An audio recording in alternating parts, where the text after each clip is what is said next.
اور ایک گروہ بتلایا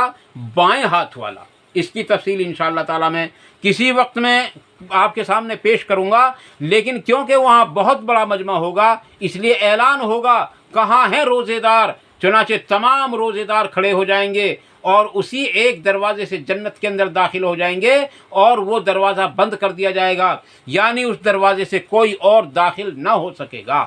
اس سے پتہ یہ چلا کہ روزے دار کے استقبال کے لیے اللہ تبارک و تعالیٰ نے جنت کے اندر بھی ایک دروازہ مخصوص کیا ہوا ہے تاکہ اس دروازے ہی سے روزے دار داخل ہوں اور کسی کو اس سے داخل ہونے کی اجازت نہ ہو۔ اس لیے عزیز دوستو روزے کا اہتمام کریں۔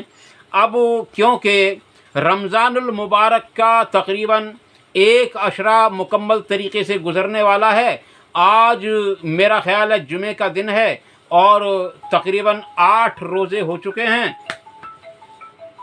8 روزے ہو چکے ہیں۔ اس لیے عزیز دوستو اس رمضان کے مہینے کی اس سے آگے تو کم سے کم قدر کر لیں، جو اب تک ہم سے گزر گیا وہ گزر گیا، اب اس سے بہتر یہ ہے کہ ہم اس کی قدر کریں، اور اس کی قدر اسی طریقے سے ہو سکتی ہے کہ ہم رمضان المبارک کے روزے رکھیں اور قیام اللیل کا بھی خیال کریں، اور قیام اللیل کا خیال رمضان کے علاوہ بھی کیا جائے، اسی میں ہماری بھلائی ہے۔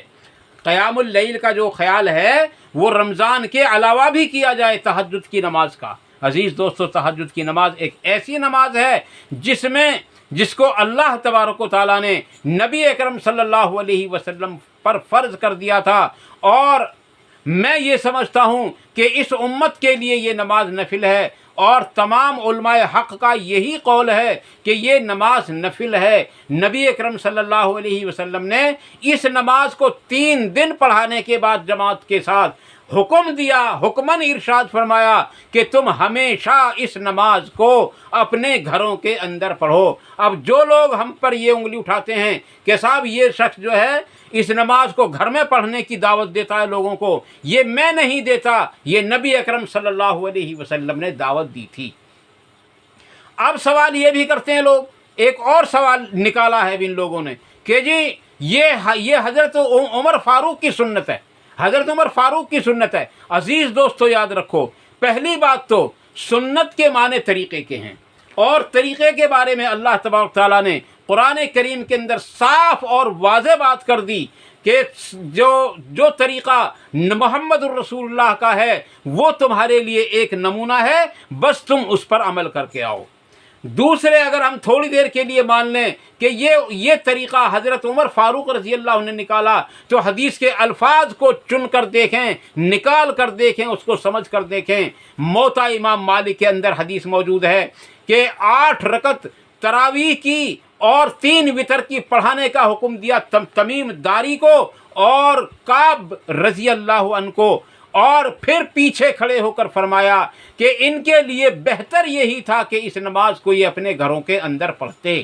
تو حضرت عمر نے تو کبھی نہیں پڑھی، ابو بکر صدیق کے زمانے میں تو کبھی نہیں پڑھی گئی، نبی اکرم صلی اللہ علیہ وسلم کے زمانے میں تو صرف 3 دن پڑھی گئی، پھر یہ سنت کیسے ہو جائے گی؟ حضرت عمر کی سنت بھی تب مانی جا سکتی ہے تب حضرت عمر نے اس کو جو ہے پسند کیا ہو۔ انہوں نے بھی پسند نہیں کیا تھا، انہوں نے بھی اس کو پسند نہیں کیا تھا، بلکہ بامر مجبوری ان لوگوں کو حکم دیا تھا جو فردن ایک 2 اکٹھے ہو کر کے جماعت سے کے ساتھ اس کو پڑھ رہے تھے۔ اس لیے تمیم داری رضی اللہ عنہ کو آپ نے حکم دے دیا تھا، اور کعب رضی اللہ عنہ کو آپ نے حکم دے دیا تھا کہ تم اس نماز کو جو ہے ان کو 11 رکعت پڑھاؤ، 3 تراویح، وتر، قیام اللیل، اور 3 یعنی 8 رکعت تراویح قیام اللیل یا تہجد پڑھاؤ، اور 3 رکعت وتر کی ان کو پڑھاؤ۔ اور نبی اکرم صلی اللہ علیہ وسلم کی کسی بھی حدیث سے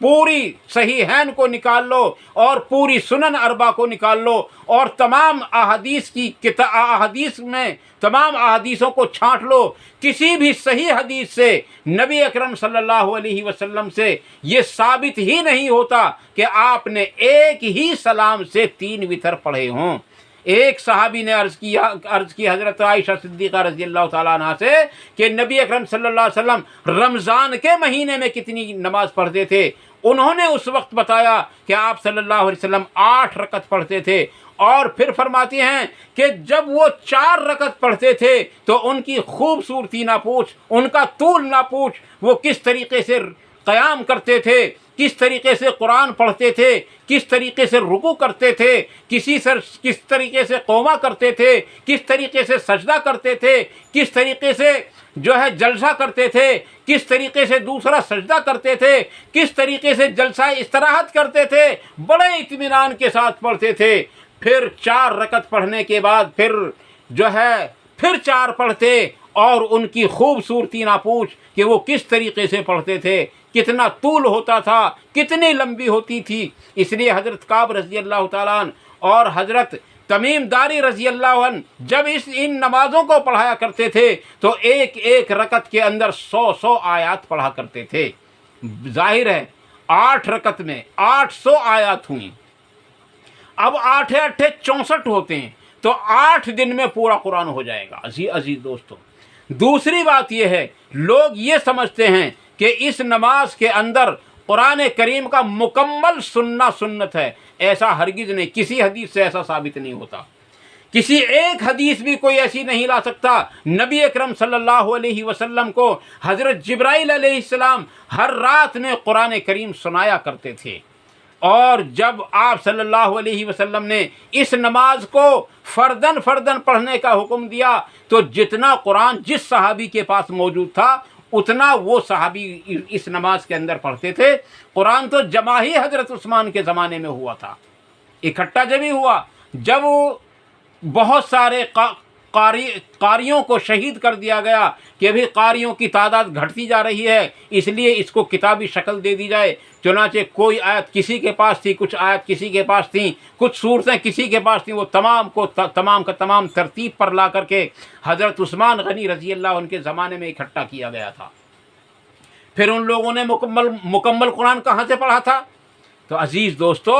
یہ باتیں نہیں ہیں، بات اصل یہ ہے کہ یہ نماز ہمیشہ کے لیے ہے، اور یہ نماز ہمیشہ چلتی رہے گی، اور یہ نماز تہجد کی نماز ہے، یہ نماز قیام اللیل ہے جو ہر روز پڑھنے کے لیے ہے، یہ نماز تراویح وتر کی نماز ہے جو ہر روز پڑھنے کے لیے ہے۔ ہاں، محدثین نے اگرچہ اس کا نام تراویح رکھ دیا ہے تو ہمیں اس سے بھی کوئی اختلاف نہیں ہے، لیکن میں زیادہ تر اس کو تراویح کا لفظ چھوڑ کر تراویح نہ کہہ کر تہجد یا قیام اللیل یا وتر ہی کہوں گا، تاکہ یہ تراویح والا لفظ تھوڑا پیچھے چلا جائے اور جو نبی صلی اللہ علیہ وسلم کی صحیح حدیثوں سے ثابت ہوتا ہے وہ لفظ سامنے آئے۔ عزیز دوستو، کسی حدیث کے اندر، صحیح حدیث کے اندر لفظ تراویح آپ دکھا ہی نہیں سکتے۔ قیام اللیل دکھا سکتے ہیں، تہجد دکھا سکتے ہیں، وتر دکھا سکتے ہیں، لیکن حدیث میں تراویح کا لفظ آپ پیش ہی نہیں کر سکتے۔ ہاں، البتہ کسی فضائل اعمال جیسی کتاب سے یا اور بعد میں جو لکھی ہوئی کتابوں سے اگر آپ پیش کر دیں تو وہ بات ایک الگ ہے عزیز دوستو، لیکن حدیث جو صحیح حدیث کی کتابیں ہیں ان میں لفظ تراویح ہی نہیں ہے۔ بات کہیں سے کہیں پہنچ گئی، بات چل رہی تھی رمضان المبارک کی فضیلت کی، اور جا نکلی تراویح پر۔ تو عزیز دوستو، میں آپ سے عرض کر رہا تھا کہ اللہ تبارک تعالیٰ نے ایک ریان نام کا دروازہ ہے جنت کے اندر، وہ خاص روزے داروں کے لیے ہے، اور روزے داروں کے لیے 2 بڑی خوشیاں ہیں۔ ایک، افطار کے وقت جو وہ مانگتا ہے اللہ تعالیٰ وہ اس کو عطا فرماتا ہے۔ عزیز دوستو، ایک جو گھڑی ہوئی دعا ہمارے سامنے پیش کی جاتی ہے، اللہم انی لکا سنتو ابی کا آمنتو، یہ ایک تابعی سے ہے، اور وہ بھی ضعیف ہے، اور ضعیف کے اندر بھی کئی الفاظ اس کے اندر موجود نہیں ہیں اور اس کے اندر جوڑے ہوئے ہیں۔ اس لیے عزیز دوستو، اس کو چھوڑیں، بلکہ اپنے اعتبار سے اللہ تبارک و تعالیٰ کے سامنے دعا کریں، اس وقت دعائیں قبول ہوتی ہیں، اور اجتماعی دعا سے جہاں تک ہو سکے پرہیز کریں، انفرادی دعا کریں، کیونکہ اگر ہم اجتماعی دعا کو رواج دیں گے تو یہ ایک بدعت بن کر رہ جائے گا۔ ہاں، کبھی کبھار اگر ہو جائے تو اس میں کوئی مذاق نہیں، جیسے کہ میں دعا کر رہا ہوں یا آپ دعا کر رہے ہیں اور میں وہاں پہنچ جاؤں، آپ دعا کہہ رہے ہیں، میں آمین کہہ رہا ہوں، لیکن عزیز دوستو آہستہ آواز کی دعا جو صرف اپنے کانوں تک آتی ہو اور اللہ تبارک و تعالیٰ کو دل میں یاد کرنا عزیز دوستو اور مختصر الفاظ میں دعا کرنا، یہ اللہ تبارک تعالیٰ کو سب سے زیادہ پسند ہے۔ نبی اکرم صلی اللہ علیہ وسلم سے افطار کے وقت کی کوئی دعا منقول نہیں اور سحری کے وقت کی بھی کوئی دعا منقول نہیں۔ یہ جو ہم دعا کرتے ہیں سحری کے وقت، سحری کھانے کی دعا عزیز دوستو سخت بدعت ہے، کیونکہ یہ جو ہے ارادہ اور نیت ہے، اور ارادہ اور نیت زبان پر نہیں بلکہ اس دل کے اندر ہوتا ہے۔ یہ زبان پر نہیں آتا بلکہ دل کے اندر ہوتا ہے۔ اور پھر ذرا اس کے الفاظ پر غور تو کرو، سحری آج کھائی اور کہتے ہیں غدن نویتو، یعنی کل کا روزہ، بس سحری تو نے آج کھائی ہے تو آج ہی کا رکھنا، کل کا کیوں کہہ رہا ہے؟ سحری آج کھائی، روزہ کل کا رکھے گا۔ عزیز دوستو یہ الفاظ کسی حدیث سے ثابت نہیں ہوتے، اور نیت کا زبان سے کہنا بعض اکابرین نے اس کو بدعت کہا ہے، اس لیے اس سے پرہیز ہی کرنا لازم ہے۔ ارادہ دل کا ہوتا ہے، غسل میں بھی نیت ہوتی ہے اور وضو میں بھی نیت ہوتی ہے، کہیں جاتے ہیں اس کی بھی نیت ہوتی ہے۔ ہم نے تو کسی کو نہیں دیکھا آج تک بھی کہ غسل کرتا ہوں فلاں نماز کے لیے یا وضو کرتا ہوں فلاں نماز کے لیے، رخ میرا ٹونٹی شریف کی طرف۔ تو اس طریقے کی جو باتیں ہیں ان سے جو ہے پرہیز کرو۔ دل میں جب ہم کھڑے ہوئے ہمیشہ کی نماز پڑھنے کا ارادہ ہم بنا کر کے چلے تو، اور ہمیں پتہ ہے ہمیں سب سے پہلے فرض پڑھنے ہیں، یا 4 سنتیں بھی پڑھنی ہیں، یا اس کے بعد 2 سنتیں پڑھنی ہیں، اس کے بعد ہمیں وتر بھی پڑھنا ہے، نوافل بھی پڑھنے ہیں، تو ہمیں زبان سے کہنے کی ضرورت کیا ہے ان تمام باتوں کو؟ کیا اللہ تعالیٰ دلوں کی باتوں کو نہیں جانتا؟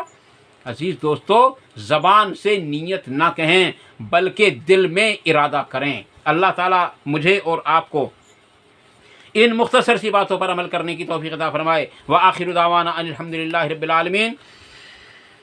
سبحان ربک رب العزت عما یصفون وسلام علی المرسلین والحمد للہ رب العالمین برحمتک یا ارحم الراحمین۔ والسلام علیکم ورحمۃ اللہ تبارک و تعالی وبرکاتہ۔